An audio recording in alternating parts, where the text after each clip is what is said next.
TBD Nation, what's up? Every week, we will provide you with a quick rundown of some trending topics. Now, we are calling it The Pulse. So stay tuned. Zane 98.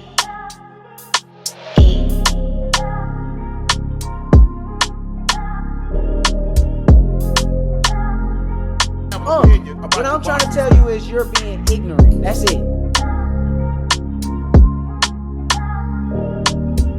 To sit there and have 50-year-old men making a song about the aroma of drugs.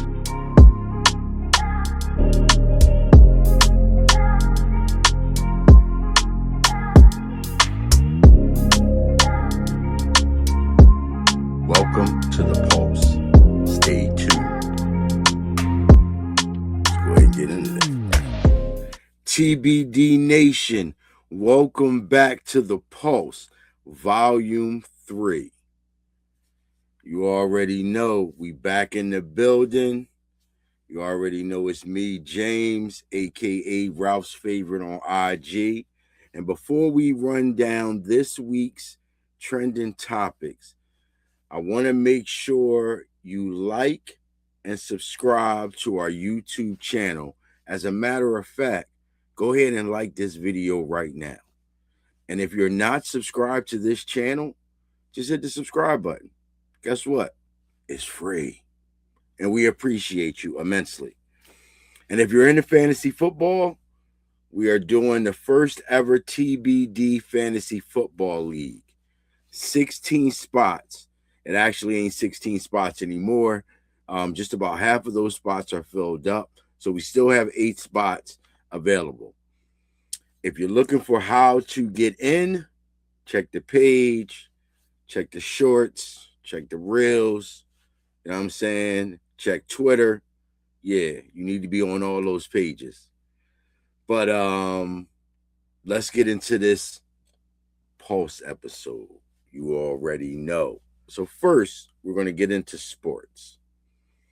And of course, everything that dominates sports dominates LeBron, is dominated by LeBron James.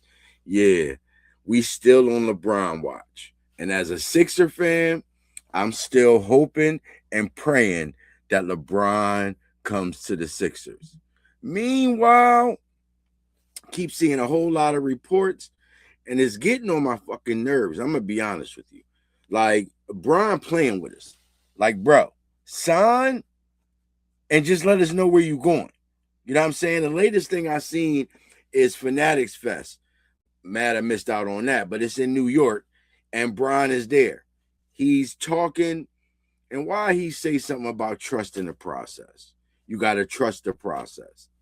Like, Bron, if you don't sign here, bro, it's going to be bad news, man. You know what I'm saying? But we still trying to see who it is. The Heat, apparently Pat Riley. Like, we got one guy, we need to get one more. We landed the plane. Now there's another one we have to land, but I just... You know who he talking about, right? And then Steve Kerr pulling up, says to some kid, yeah, we already got him. Don't put it on Twitter. Yeah, LeBron, man. But we need LeBron. LeBron. Oh, we got him. Okay, that's good. And Put that on Twitter. okay, I got you. Like, come on, y'all. Stop playing with my emotion. All right, Brian, figure it out. It's the Sixers, Jaylen Brown, Embiid, Maxey, VJ, the young boy in the summer league, LeBron, he's killing it. Come on, man, stop playing. All right. Stefon Diggs is also in the news again. Not for that, because yes, he's in the news for that too. All right. But what I'm talking about is he's made some big claims about being the best wide receiver 2 in the league. Now, we all know Stefon Diggs, former Buffalo Bill, former Minnesota Viking, you know what I'm saying? And his last stint was the Patriots, right? Stefon come with a lot of drama, you know what I'm saying? No pun intended with Cardi B. You know what I'm saying? He got a lot of shit he's dealing with right now. Is he the best wide receiver 2 right now? Hell no. Because I'm going to give you 3 that's better than him. Number 1, T. Higgins. You already know out in Cincinnati, Jamar Chase the number 1, T. Higgins the number 2. He better than Diggs.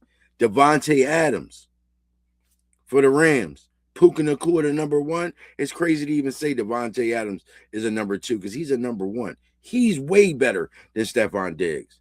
And the last one, I'm probably going to, when I say this, but George Pickens, right? Because we know CeeDee Lamb is bull, and George Pickens is definitely the number 2, and he's much better. You know what I'm saying? I would have said Devontae Adams. And prior to this, I had talked to my brother. He said, you should mention that Devontae Adams made it outside of the top 20 wide receivers. And that is crazy. At 21, I said it's cool because Devontae going to be the 1 this year. And, yeah, they're going to change all that. So we can't put Devontae as the number 2. We don't know who our number 2 yet is going to be, but stay tuned for that. And then lastly, well, not lastly, because I got one more for you, but Adrian Broner, AB. AB is back at it, and he is really getting in shape, man. He's taking this thing very seriously, and he's trying to cut the weight from 193 down to 155 so he can take a fight at 155. Now, that's going to be something to see. I didn't realize that Errol Spinks fights overseas this Sunday. I don't know who he's fighting, but I'll definitely be tuned in. By the time this come out, we'll still be waiting for that fight. But, yo, shout out to AB. I always thought AB had talent. I really thought he could really be like, and I know this sounds crazy, but the next coming of Floyd, I guess until he saw Mondana, right? But let's get him back at 155. Maybe he can get a fight with Ryan Garcia because he was talking shit on him. You know what I'm saying? But lastly, at the Fanatics Fest, and this came on my desk late because I wasn't even sure. I don't even know if this is real or not, right? When I say real, this could be a skit, a put on. Everything is a rollout. All right, just know that. But also at the Fanatics Fest, there's a video of Tom Brady facing off with Logan Paul. And they talking shit back and forth, you know what I'm saying? And Cat is like in the middle. And at some point, you see Tom take his hand out of his pocket, say a little more, and then slap the shit out of Logan Paul, yo. And then Cat broke it up.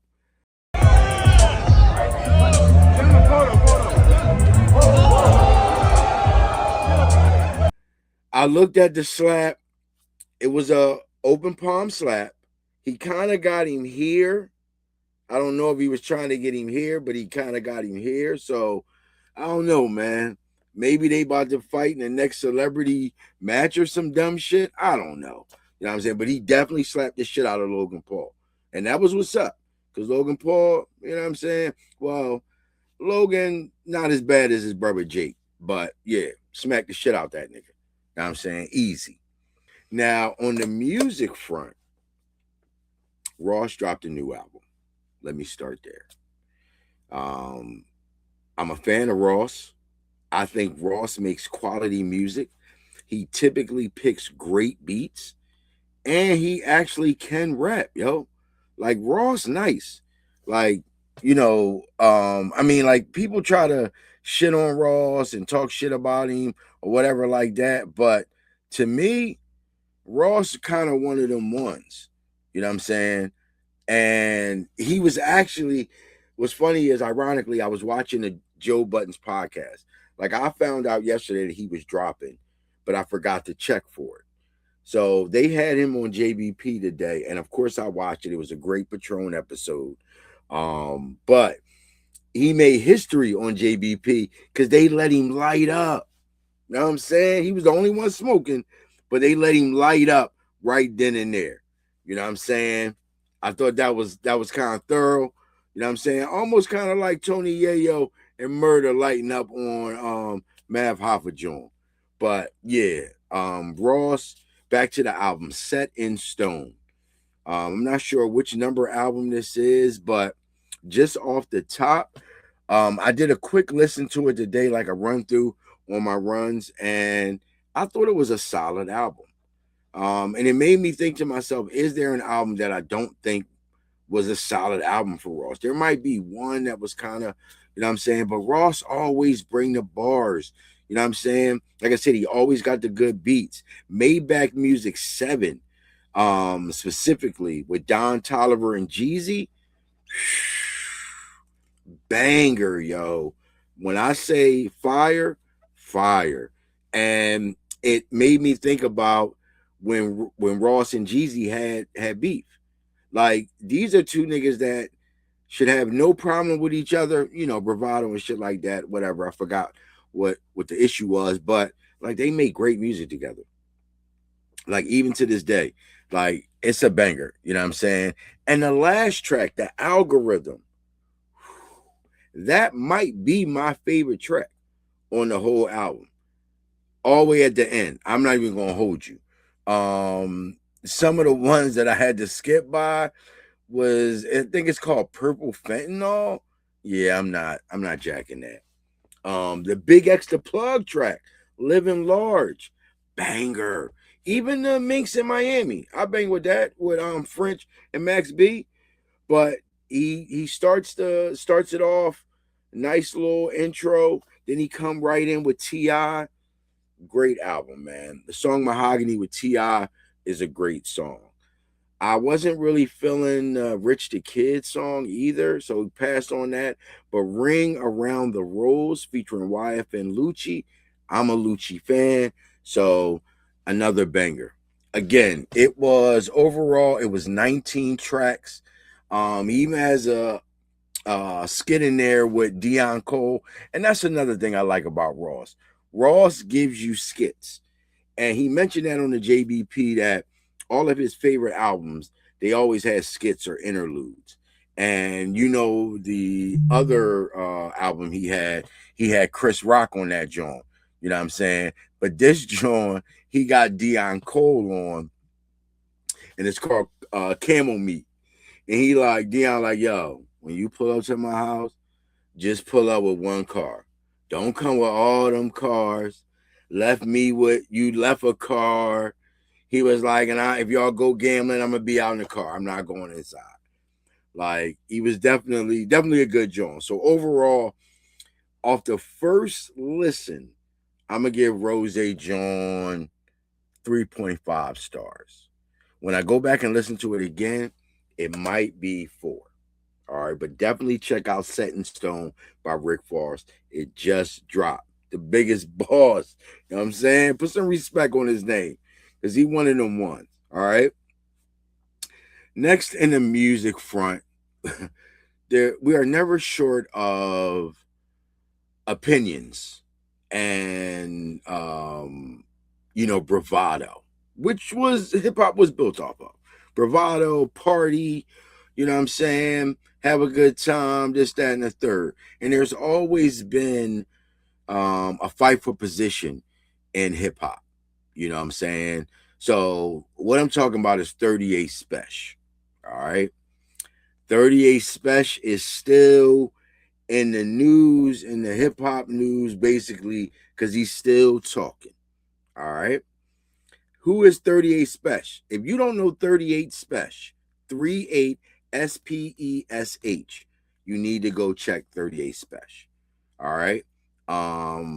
To me, he's always been a nice lyricist. You know what I mean? He a cocaine dope boy type rapper. You know what I'm saying? He always talks about how he is a real quote unquote street nigga, because he actually has done the things that he's talking about. And I think Spesh is in his 30s, like mid 30s or something like that, right? So this whole thing started Spesh versus Kiss, where Spesh was on Bag Fuel, and there's this song on Benny the Butcher's album called Sunday Service. Spesh said that he killed Jadakiss on this song. He had the best verse basically on the album, even better than Kiss verse, right? And he said since then, Jadakiss ain't done a verse, ain't gave him a verse or done a song with him. So he said he feel like Kiss ducking him because he killed him, right? So that shit had the internet in an uproar. Black Twitter, hip hop Twitter was going crazy. Like, how dare you, 38 Spesh, you know what I mean, come at Kiss talking about he ducking you. Spesh talking about something. I sent him the bag and he just never did it or whatever like that. So he must be ducking me. He don't want this work, basically. Spesh is back on Bag Fuel again, now to double down. Now, since that first interview, Big Daddy Kane, he did a challenge where a few rappers stepped up to the plate. Jadakiss was one of them. And Jadakiss spit some bars at him. You know what I'm saying? Like, is this about a verse or is this about a career or something like that, right? I don't know if that was the first one or the second one. Then on Joe and Jada, they premiered a song when Khaled was on there. And it's on Khaled's new album or whatever. But it's Jadakiss, Fat Joe, and Stove God doing the hook. To me, anthem music. It was a banger. Now, granted, they talking about the smell of drugs and all like that. You know the bars. You can just imagine the type of bars they getting into. But to me, it was great. It was a banger. Spesh gets on and starts clowning them. Like, I don't want to hear no 50-year-old niggas talking about the smell of drugs. You know what I'm saying? Then you got Callan looking like a fool. You got Kiss putting on a book bag that he got from another man to spit a verse. And in that verse, he gave him another bar, right? So he's like, they like, what you gonna do? He like, I'm not gonna respond to that. He got to give me 16. Like, I'm not just gonna respond to these couple bars or whatever. Time out. Like, I appreciate, the alley hoop from Jay. That, what he has done, just, taking shots at a nigga. That lets y'all know too, right? A nigga like him ain't gonna take shots at a nigga he don't feel like a worthy opponent. So hold on, let's get that understood for all you fans that's talking out there. Obviously, he know a nigga worthy opponent to take shots. Them shots is a little light though. I would expect some more and shit. And like I said, there was only 2 shots. And what you want me to come back and shoot up the whole car off of those punk ass 2 shots? Let me get 14 more so I could kill everybody. And if anybody in the car I'm shooting, you see I'm shooting everybody.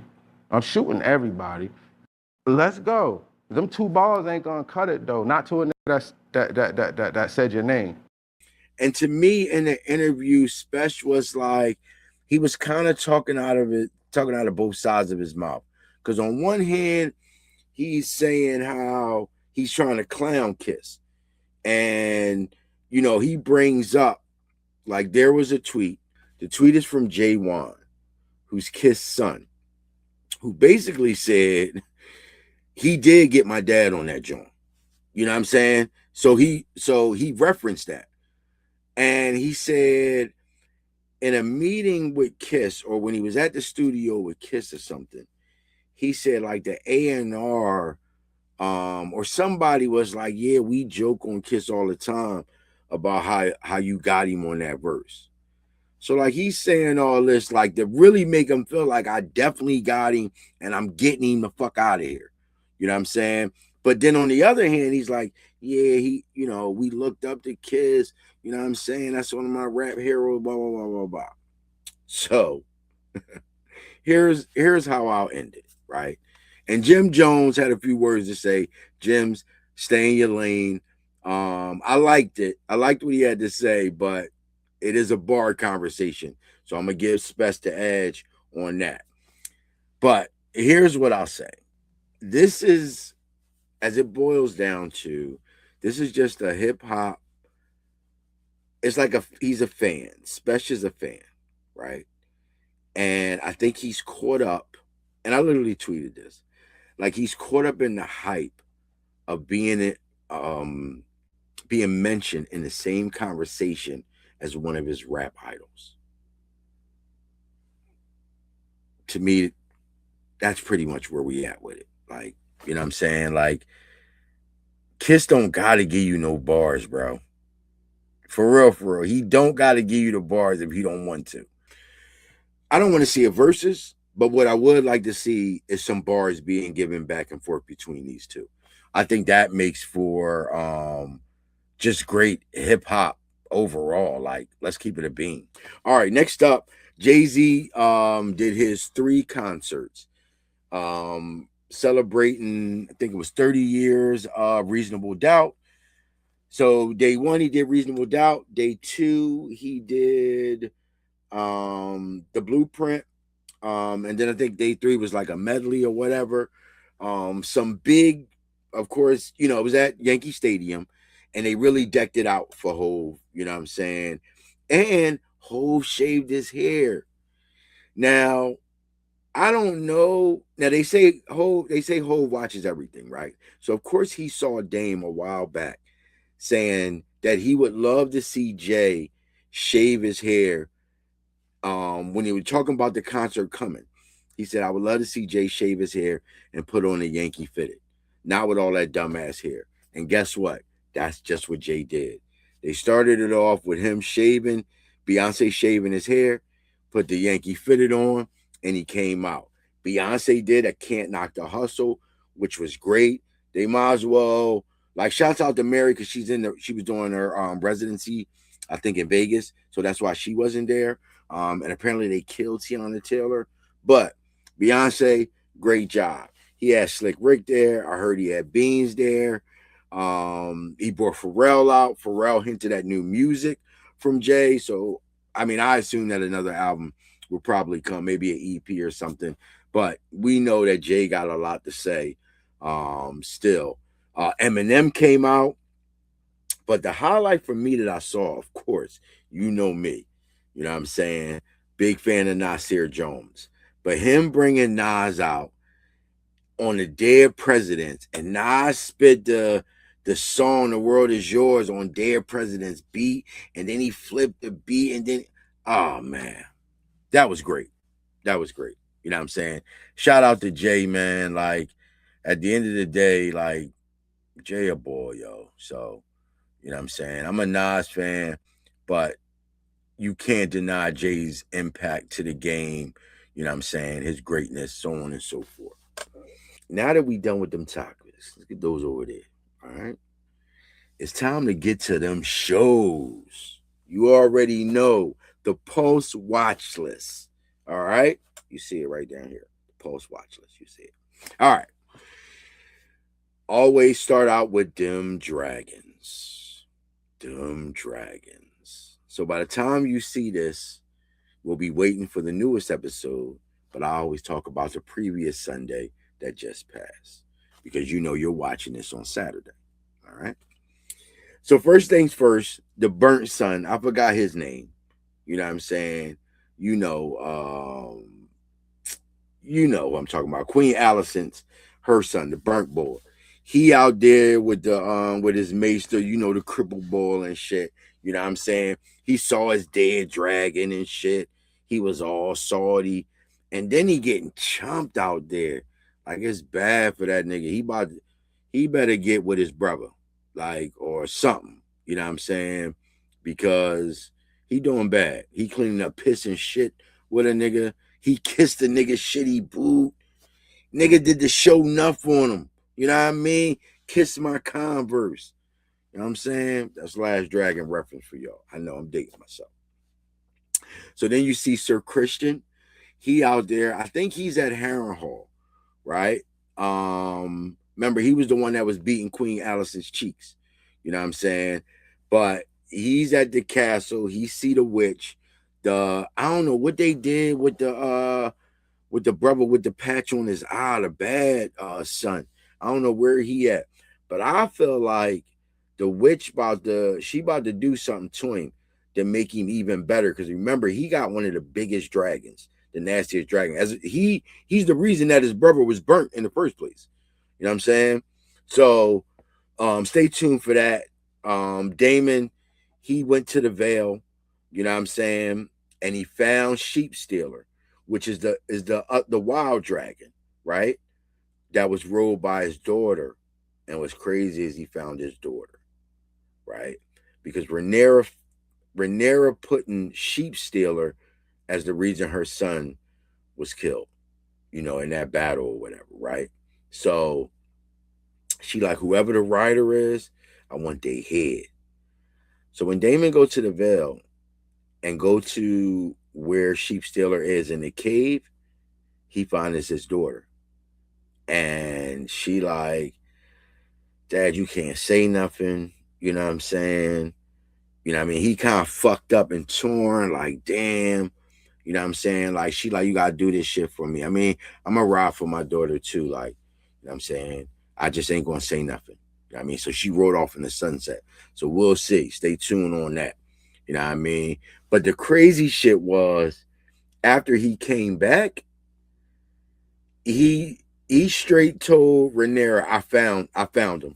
And he threw a random skull on the table, like, yo, this who it is. You know what I'm saying? She like, who is that? This the nigga that was riding Sheep Stealer. She was like, I wanted to kill him myself. I wanted to see him. I handled that. I don't know if anybody really believe in that, but she gonna have to bite that right now. We'll see this Sunday. What I will rate this episode, probably a 3.5. Another solid episode. 1 and 2 turned up crazy. These two are setting the stage. So yeah, stay tuned for that. You know what I'm saying? Now check this out.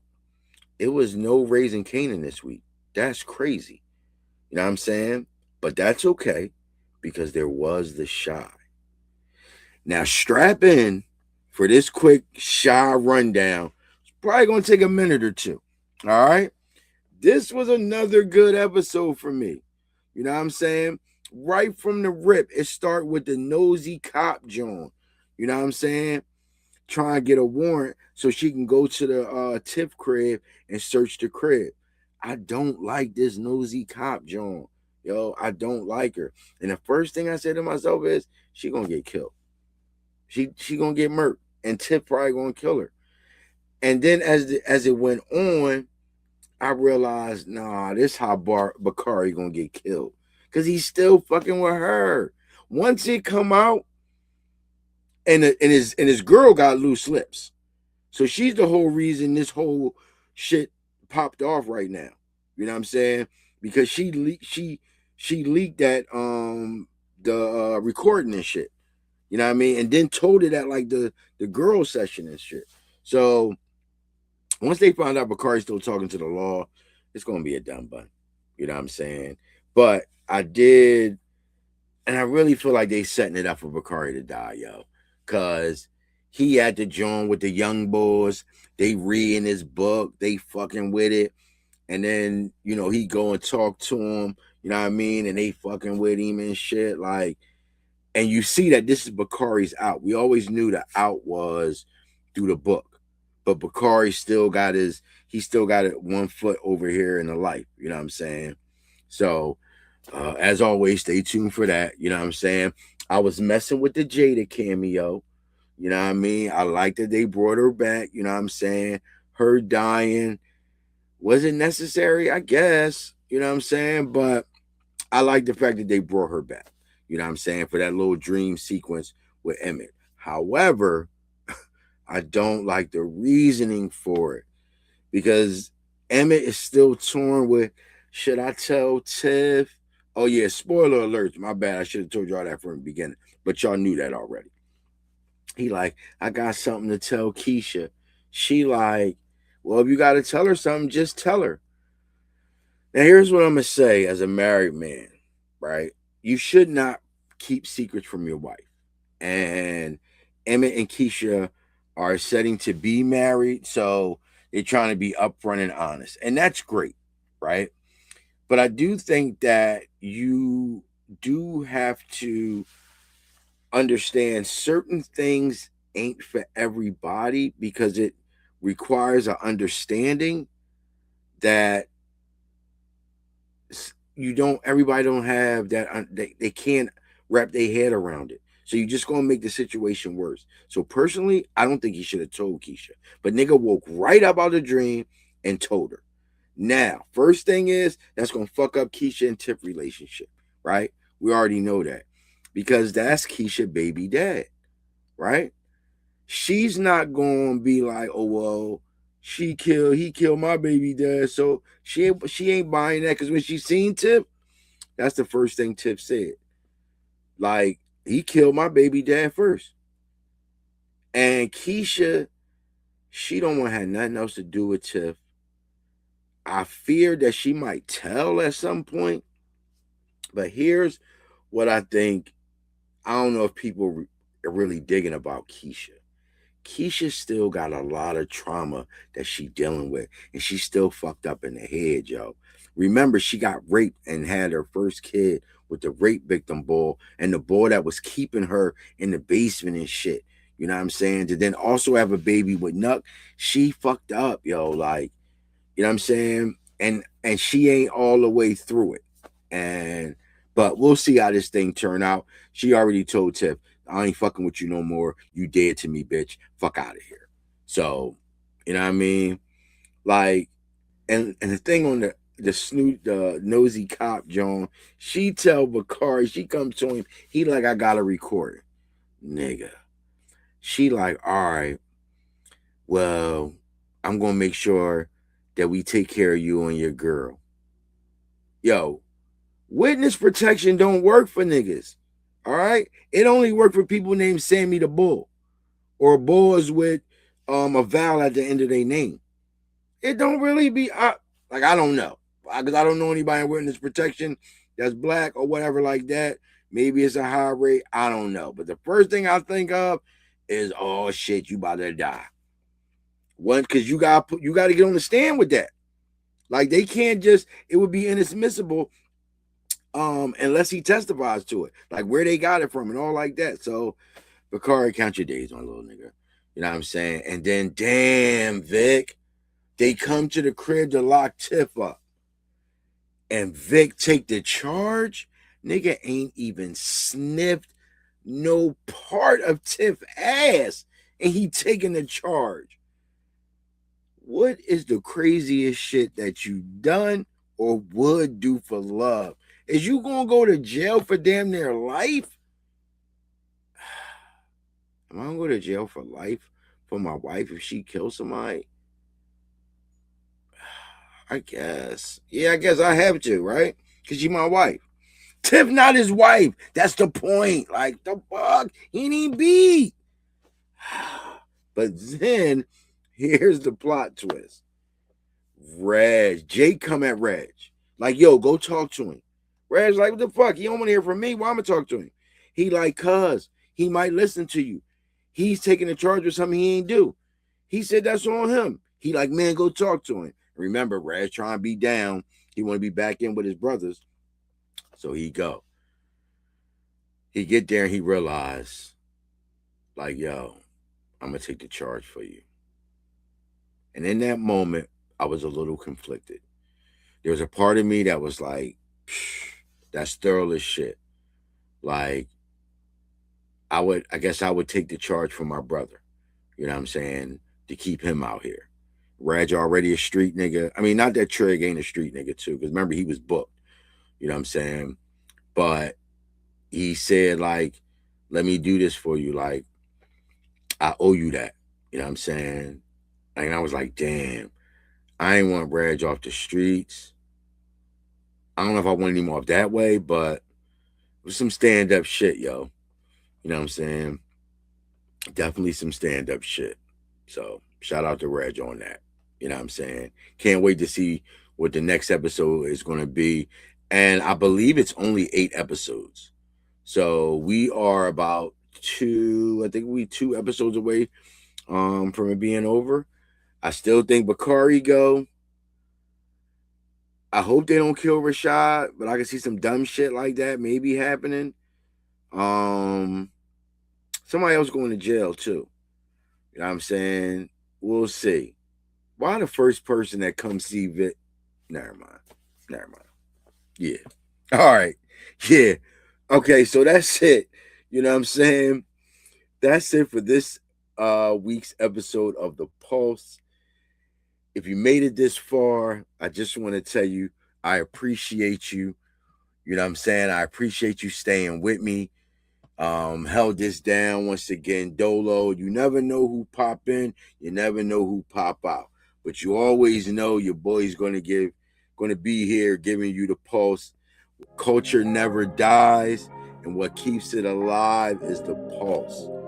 So make sure you check in every week. And don't forget, keep your finger on the pulse, because we will. It's all TBD, baby. Thank you for watching this video. Please remember to like, subscribe, and hit that notification bell.